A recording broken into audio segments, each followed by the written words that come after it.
Gracious and good God, bless now the words of my lips and the meditations of our hearts. Breathe your Spirit into us and grant that we may hear, and in hearing be led in the way you want us to go. Amen. Please be seated.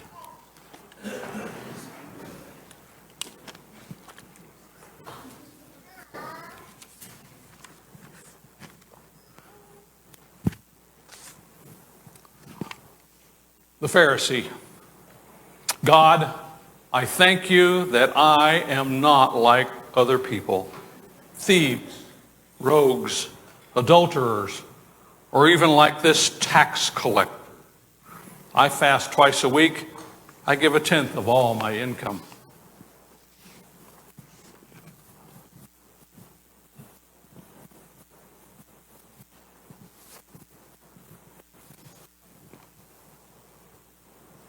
The tax collector. God, be merciful to me, a sinner.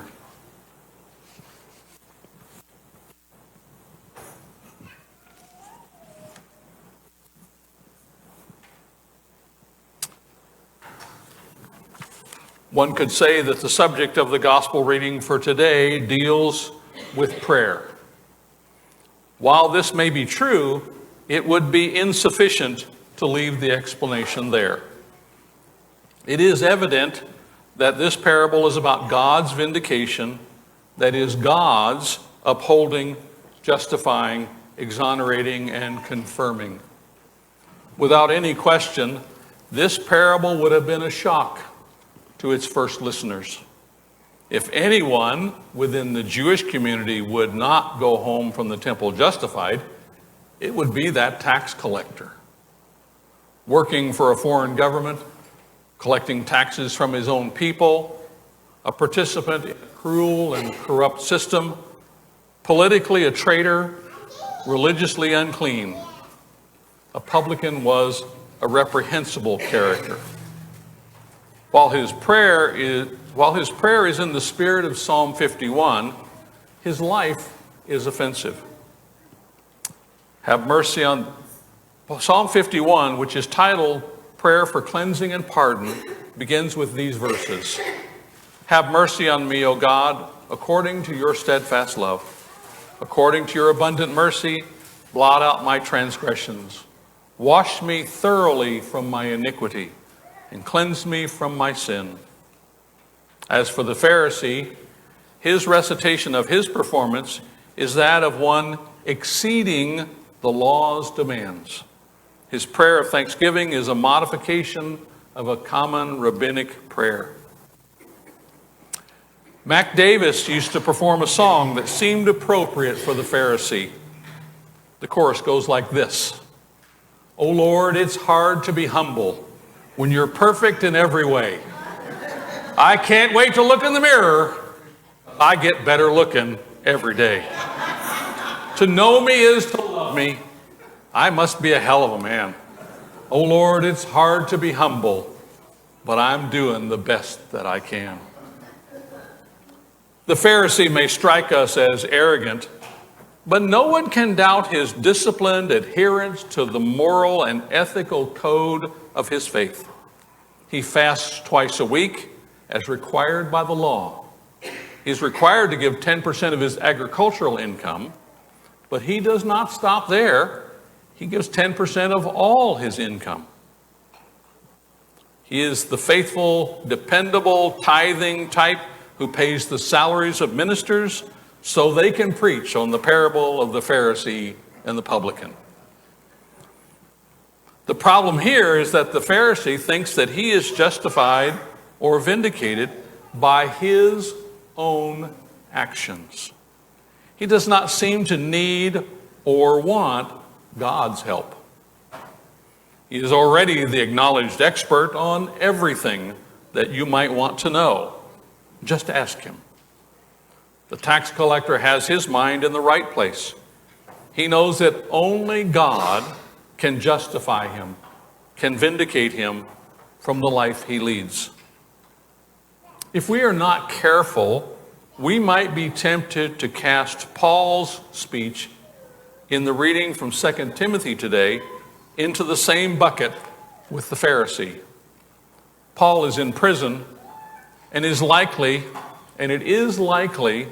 that he has already been tortured or beaten during this imprisonment. He tells Timothy that the time of departure is near. He knows that he is likely to die soon. Paul says, I have fought the good fight. I have finished the race. I have kept the faith. From now on, there is reserved for me the crown of righteousness, which the Lord, the righteous judge, will give me on that day. And not only to me, but also to all who have longed for his appearance.